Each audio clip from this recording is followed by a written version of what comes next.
This episode of the Moms Network is brought to you in part by Campbell Long, a mom-owned law firm helping families at all stages of life, and Whitflea, CPAs and consultants.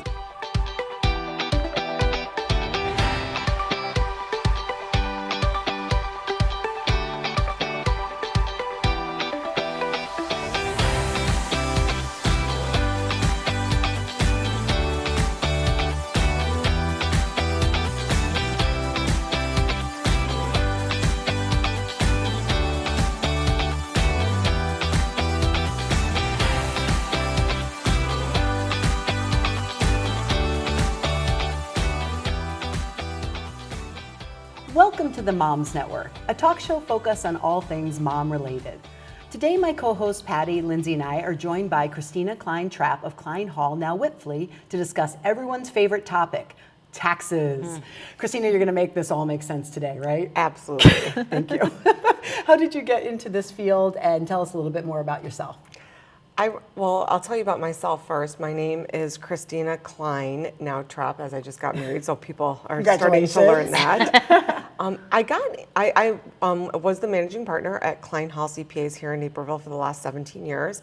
And in November, our firm merged with Whitflea, which most people haven't heard of around here. It has an unusual name, but they are the 19th largest accounting firm in the country. Oh, wow. And That's awesome. we merged with them for, I think it was a good synergies. It provides a lot of resources for us and our firm, and it gives them a location in the Naperville area, which everybody knows how great Naperville is, so why wouldn't they want to be here? So it was a really good connection together. And interesting, and I don't even know if you knew this, what drew me to the accounting field was because I was a mom. I didn't know that. I always do everything backwards. So first I got married and I had my kids, and then I decided to finish college. And at first I thought I was going to be an elementary ed teacher because they have the summers off. So I thought this is best for being a mom. And then I met a woman who was a CPA that only worked during tax season. And her kids were in school and then was off the rest of the year. And so I thought maybe I should try this. This sounds like a really great career for a mom. So I took an accounting class and I loved it, and here I am today. That's awesome. I think I never actually only worked tax season. I was just going to say, I know you. I know sounded that like you you're are gonna- not just working But it just is an tax option. season. It is an option, For for a lot of Right. moms. So Yeah. that's what drew me to the industry. Okay. Flexibility. Which is so important, especially when you are a mom. That's all. That's Exactly.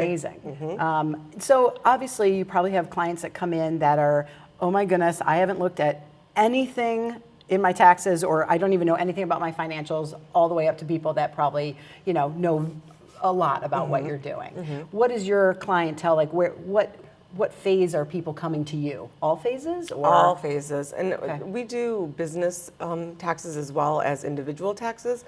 So we have people that come in just to have their personal tax returns done. And then we have businesses, people that are startups, all the way up to people that own really large manufacturing companies. So we run the gamut, and I think I've seen everything.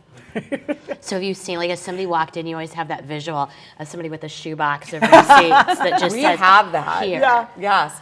We have some bags that we recognize every year, like, oh, here comes the blue bag. Oh my This is gosh. a blue bag of receipts. We know what that is. So yeah, we do have, it's not recommended.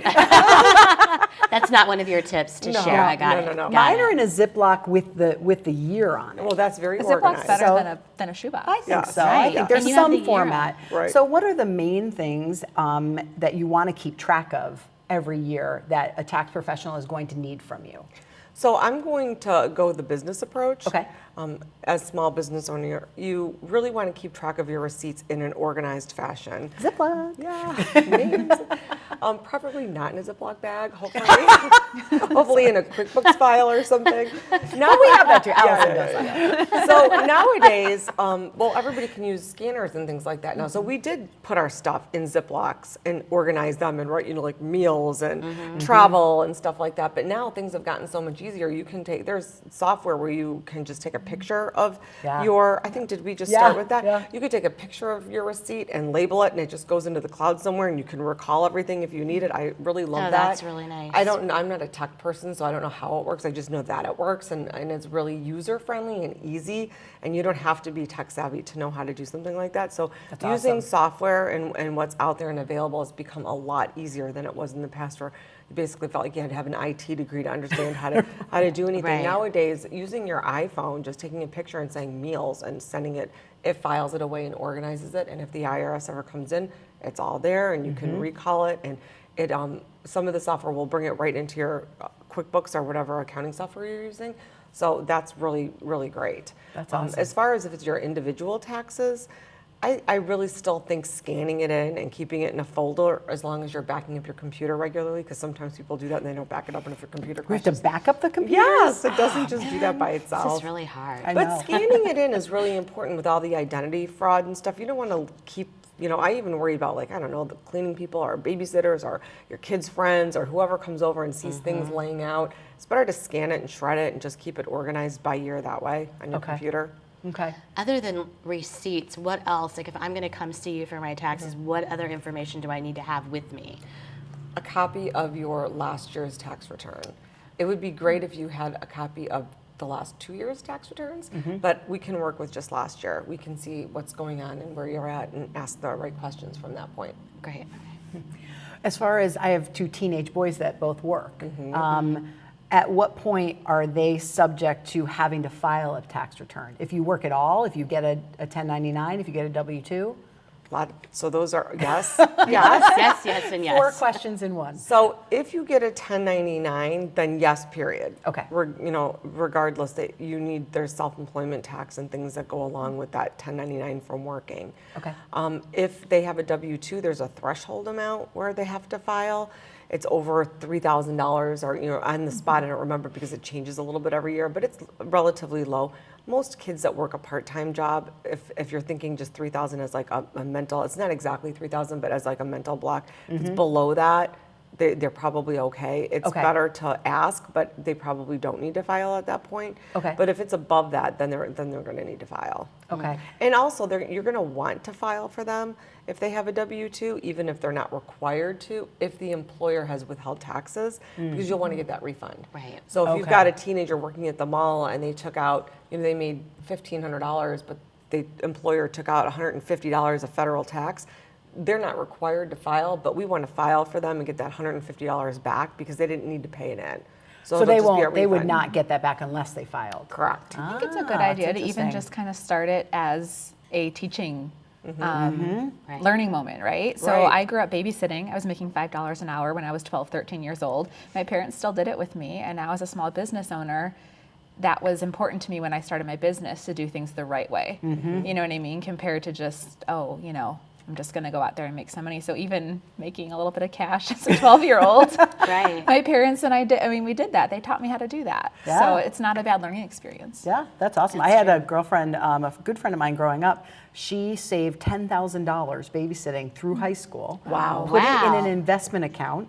And then when she got divorced, she had $40,000 that had grown, and that was her new nest egg. I was like, wow. One of my favorite Babysitting. One of my Wow. favorite stories that I think parents should be aware of, since we're talking about kids, is if your child goes to work someplace and they're working as an employee, to make sure that they're treated as an employee and that they are getting a W-2 and not a 1099, because Yeah. 1099 is going to cost money. And my favorite story was my own daughter.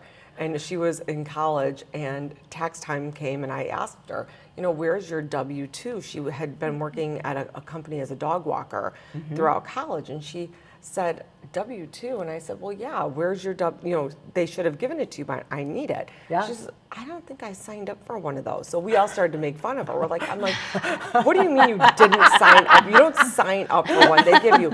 No, she was telling the truth. So after we all laughed and thought she was being ditzy, she actually received a 1099, and she had made like $3,000 or something doing this dog Wow. walking.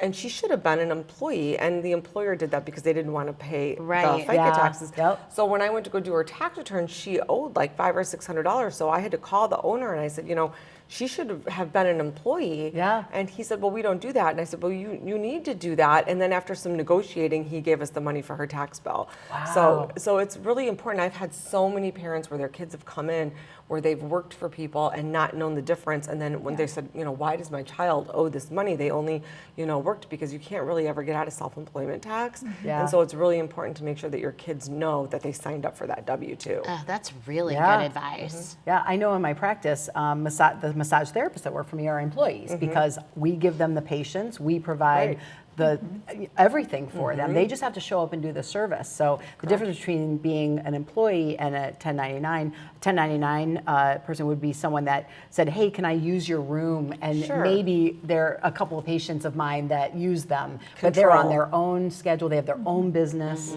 right? So it's very, very different. And a lot of people want to do the 1099 because it's cheaper as a business owner. Correct. But And it would be very unusual for a teenager or somebody in their early 20s to truly qualify as a 1099, because that really means you're doing your own thing for multiple people. You set your own schedule, you bring your own equipment, and kids just don't do that. It's more of a contracted position. Yes. I do a 1099 for my Santa Claus in my studio. Yeah. Photography great. studio. So he, he's working for multiple other photographers. Of course. And under, like you said, under $3,000 or whatever it is, I kind of example. try to stay in that range so that, it's his own business. And that's the way to do it. So how do you counsel women that come into you to make sure that they are just as active in their finances and their taxes as men? To be stereotypical, many times it's the husband or the man that's doing that. And we've had a lot of healthy conversation about making sure that women are just as actively involved. Right. So how do you tackle that subject in your practice? And unfortunately, a lot of the times that this comes to our attention is when it's already an issue. Yeah. And a woman comes in, and it could be a divorce, it could be oftentimes a death.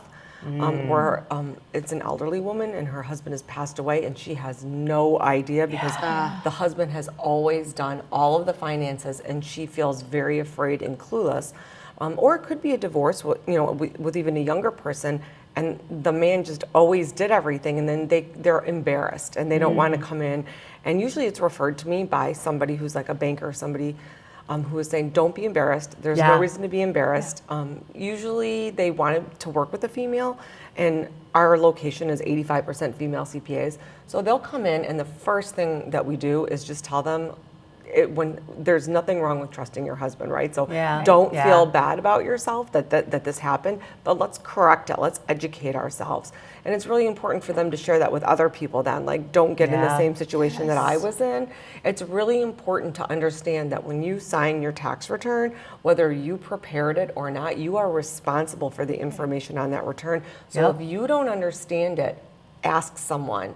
If your husband has prepared it, ask him to explain it to you so that you understand where the income is coming from and that it makes sense to you.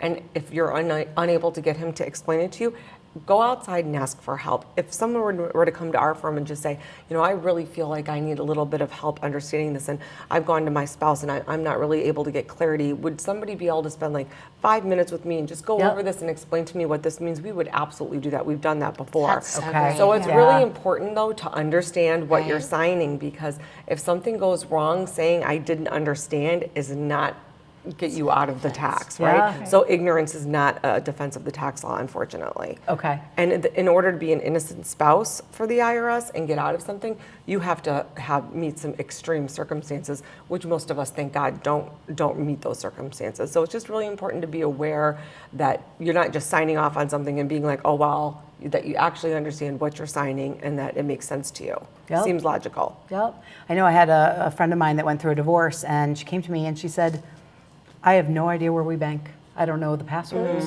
I don't know where our investments are. I don't know how much we have. And she's like, and she felt like, how could I have done this to myself? Right. And I was like, because you were in a partnership and you trusted and you split things up and you did this part and he did that part, and something to feel embarrassed about, but it is a story and a tale to continue to tell to make sure that young women that are going into partnerships, or any age woman, is really paying attention and knows what they're responsible for, what they're not. And it's okay for somebody to take the lead on one and someone to take the lead on the other, but be aware of it. Absolutely. Like you said, Absolutely. if he's going to pay the bills, that's great, but know where your bank is. Yep. Understand your tax return. Know your passwords. Know your passwords. Yes, Right. Yep. Right. Yep. Right. password keepers. Yeah, for sure. Taxes can be confusing and a little scary. Facing your finances head on, no matter what they are, is the best strategy, along with having a tax professional by your side to help you understand the ins and out of it. Thank you, Christina, for joining us today, and we'll be right back with more of the Moms Network.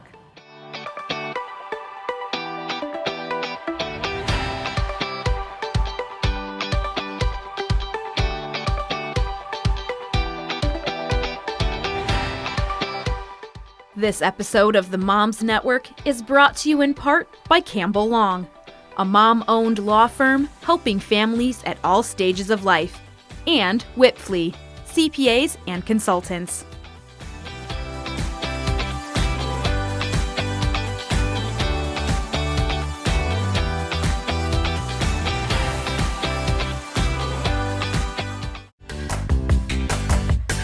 We tell everybody's stories big and small. Everybody's story matters to us, and it comes in a variety of shapes and sizes, and that's what makes it so special. We don't always need a big story. Sometimes we want a story that makes us laugh. Sometimes we want a story that we relate to. Sometimes we want to cry with that story. But more importantly, we want to hear the stories about our people in the community.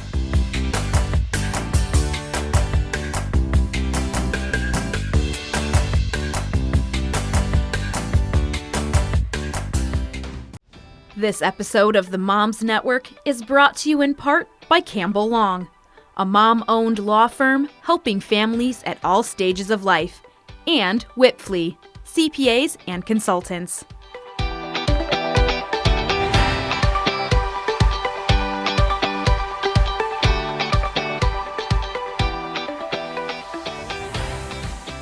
Welcome back to the Moms Network. This segment we are discussing estate planning. Lindsay, Patty, and I welcome Cindy Campbell from Campbell Long, LLC to discuss wills and estate planning. This is another topic that some moms and families kind of stick their head in the sand about, but it is so important to have. Cindy, can you tell us a little bit about how you got into law and found this specialty? Sure. I was always kind of interested in the law, but how specifically I found this specialty is because right out of undergrad, I actually worked in hospice for a little bit. Oh, wow. So Okay. I saw kind of firsthand how not having your estate planning documents can really tear apart the family. Yeah. And so that was kind of my first leg in the water, so to speak, of like getting an introduction into estate planning. And then my first law firm that I worked at in law school was an estate planning law firm, and I loved it. So that's how I got into it. So if you pass and you have nothing in place, tell everyone what does that look like? Okay, so that's Meaning, what are the bad. implications? Of course. No, I understand. I figured we'd start with this is what happens if you don't have it. So that's actually a really great question, because I feel like a lot of people, a lot of moms don't, and dads don't realize what that looks like. Yeah. And they just kind of think, oh, well, if I don't do anything, somebody else will take care of it. Or it goes to my kids. Yeah, Right. or it'll all just go to my husband or my spouse, right? And then my spouse will take care of my kids. But actually, in Illinois, that's not the case. Instead, all of your probatable assets will go half to your spouse, half to your children, which then you might think, oh, so what? My spouse will just step in and manage that for my children. Right. No, your spouse will have to go into court and get guardianship over your children to be able to manage their portion of it for the Oh children. my goodness. Wow. Yeah, What if they're adult children? No, then just 50% goes to the adult children, 50% goes to your spouse.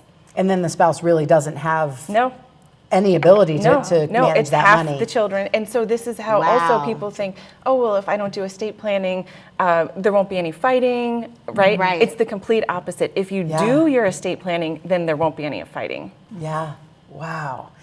And what are the differences between wills and estate planning? Are they two totally different things? Is one part of the other? Yeah, so wills are part of estate planning. So wills are always where I start with parents and I say they're a must. If you don't have anything else, get a will in place. Please, please, please, because a will nominates guardians. Okay. It also says how your estate is going to pass, but if you have a trust, you also have a will. But if you have a will, you don't always have a trust. So sometimes they work together, and sometimes you just have a will and it nominates guardians and it says how your estate should pass. And sometimes you have a trust that manages the money and says this is how the money is going to be managed. And then the will primarily just says how the guardians, or which guardians are going to be appointed.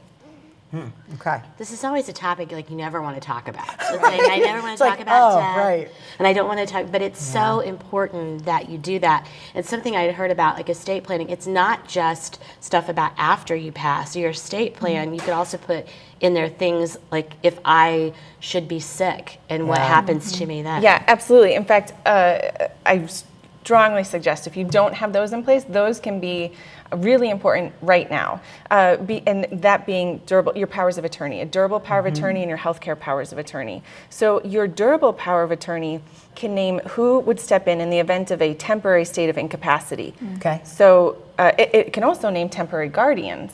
So let's say you are in a temporary state of incapacity, you're in a car accident, right? Yep. You need somebody to step in and pay the mortgage. You need somebody to pay the utility bill. You need somebody to pick the kids up from preschool that day, Wow. Wow. right? It's a lot to think about. How do you work with your clients? One of the reasons my husband and I kind of took a while to work on these sorts of things is, so we have a 4-year-old and a 2-year-old, and we kind of figured while the kids are young, my parents, my husband's mom, grandparents would be able to help at this stage. What happens down the road when our kids are older? My parents are in this area, and we would probably want to keep our kids in this area, obviously. So let's say down the road, is there a way to determine, okay, if it's 10 years from now, we would want this person, but if it's right now, we would want you know what I mean? So that sort of thing. I never always thought about say that. plan for right now. Okay. Because you can always You can amend your change it. documents, Okay. right? And so, God forbid, if something were to happen right now, who would you want to step in Sure. and take over that role, whatever that role is, Sure. right? And then if something happens to that person, also, I suggest naming a few different people. So if the first listed person is unable or unwilling to act, it'll go to the next person. So let's say your intent is that your parents would step in if they're able to and be guardians, right? But then let's say it's 10 years from now and they're not in a place physically or what have you, where they're able to do that. They just say, gosh, I can't take that on right now. 2 little kids, I'm at a place in my life, I'm just too old. Then if you list somebody else, they could pass essentially, and it would go to the next listed person. Okay. So you can't force someone to act in a role, right? Right. You can appoint them. Hopefully you're talking to them before you make this decision. Hopefully you're not just listing them, and hopefully you're saying, hey, we just wanted to let you know, would you be willing to, Right. Yeah. But with even this? still, if when push comes to shove, that at that time they can't for whatever reason, because who knows, life, what life throws at you, and then it would just go to the next person. Yep, I'm divorced. So when we got divorced about 12 years ago, that change, we then revisited both of our wills, obviously, because things had changed. But the chances of me and my ex-husband passing at the exact same time in like a car accident or a plane accident now became almost zero. Right. So that instantly turned, I believe, my ex-husband into the guardian for my child if I were to pass. And then there were provisions if, for whatever reason, we both passed. So, I think people get scared of this topic, right? I mean, we're talking about something that only happens if someone dies or becomes incapacitated. And that's a scary topic. It is, but a temporary incapacity, especially, I feel like is so common. Yeah, yep. Little things happen all the time Okay. where you might need somebody to step in and just do something quickly for you. Yep. Right? But you need that person. Or maybe it's not quick, right? Maybe you become permanently incapacitated. You need somebody to care for you. Or sadly, nobody wants to think about it, but there's a lot of disease and sickness out there. And it's much harder to sit down with an estate planning attorney and do your estate planning documents when you know you have a sickness versus I'm just doing it to be safe, to make sure my family's protected, God forbid. And if that ever happens, you don't have to worry about it. It's already taken care of. Yep. And that gives you such peace of mind, because when you're in the middle of it, like if you're waiting till you're sick or something bad, then your emotions take over and you're not really thinking clearly at those points. You have so many other good things point. to deal with at that point. So to try to throw on, let's start from scratch and create this. Can you give us kind of a little timeline of when do you start this process and then when are those check-in points to revisit it? I realized I did a will and I literally just reached out to my attorney and said, hey, I probably should look at this. I haven't looked at it for 6 years, right? Things have changed. So when are those timeline or events or general timeline of to revisit the will and trust? Yeah, and I would say as far as when to start, I would say now. Yeah, right. Yesterday. But truly, do it now. People always push it off. It's not a fun topic. I get that. But we try to make it as painless as possible. Yeah. And it's just protecting, and God forbid, what if everything's taken care of? But do it now. Seriously, don't wait. It makes it much harder. It changes the meeting. And then I would say, as far as when you're revisiting, major life events. So a divorce, a death, let's say something happens to one of the guardians that you were going to appoint. All right, well, let's meet and change that order then. Or let's say you named co-guardians and now they get divorced. Right? Do you Devil's in the details. I didn't even think of do you still want them to be co-guardians? Right. Probably not, Right. Or which one do you like better? Absolutely. So tough decisions, but things that need to be done. Otherwise, I would say a good rule of thumb is probably every 5 to 7 years, because the laws change so much. Right. And then another question is, if someone's coming in and does nothing done, how long of a process is it? Is that a 1-hour meeting and then a couple of hours of your time? Or is that, hey, we have 5 meetings and it's 15 hours? Like just a general, I understand everyone's going to be a little different depending on the complexity of their finances and what they have, but in general. If it's like a simple, not too complex estate plan, usually I meet with the clients for an hour or two. Then I'm drafting the documents, they're reviewing, we review together, then they meet with me to sign. Start to finish, it's probably a month or two. Okay. With a few meetings in there and reviewing the documents and communication. Obviously more complex. I have a client right now where I'm consulting with an attorney in Spain, and we're working with the Spanish attorney to deal with the tax consequences in a different country and here, and to make sure that they don't get stuck in a tax trap in either country. That is taking a little longer, right? A few more emails on that one. And then one of the last things I know we always want to cover is making sure that mom is involved in this process as well. We find that many times, it's, if you're splitting up gender roles, sometimes stereotypically, the woman is doing more of the cooking or more of the child rearing, especially a stay-at-home mom, making sure that the woman and the man are both there at the meeting, understand everything. So what lengths do you go through to make sure that that's happening? Well, I would say to both of the parties, the husband and the wife at the meeting, I used to teach a little bit, so I really just try to explain everything in a lot of detail. Okay. I use like charts and graphs, and I draw pictures, and I literally have a whiteboard, and I get up and I'm drawing stuff. And I just really want to make sure that both of them fully understand why they're doing the documents, what they're doing. I want to make sure that I understand their intent. Because estate planning is not a one-size-fits-all. It truly is. I meet with you, I'm listening to what your intent is, and then we're creating a plan together so that it reflects your intent, right? So I don't know if that answered your question, but it's not specifically to the woman or the man, but really both of them, and it has to be that way, because I have to make sure I have both of their intents reflected in the documents. And are there differences in how they want it planned, though? Do you see differences between men and women? Sometimes.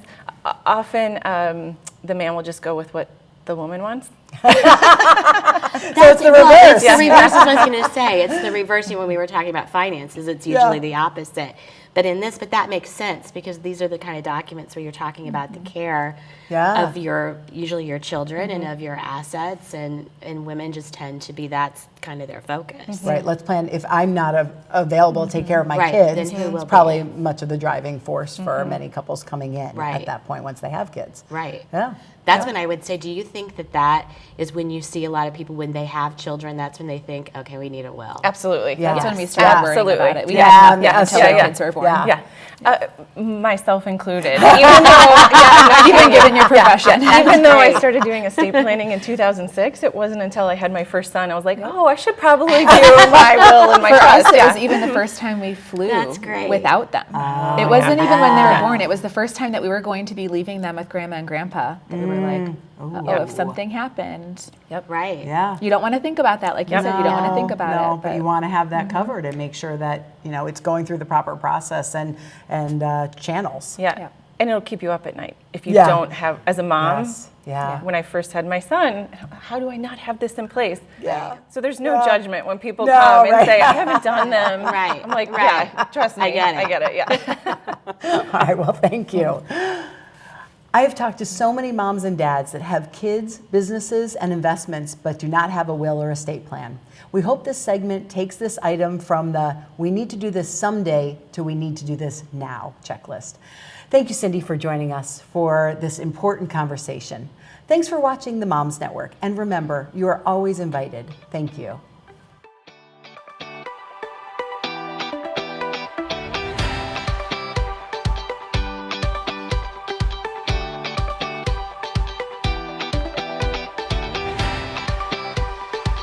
This episode of the Moms Network is brought to you in part by Campbell Long, a mom-owned law firm helping families at all stages of life, and Whitflea, CPAs and consultants.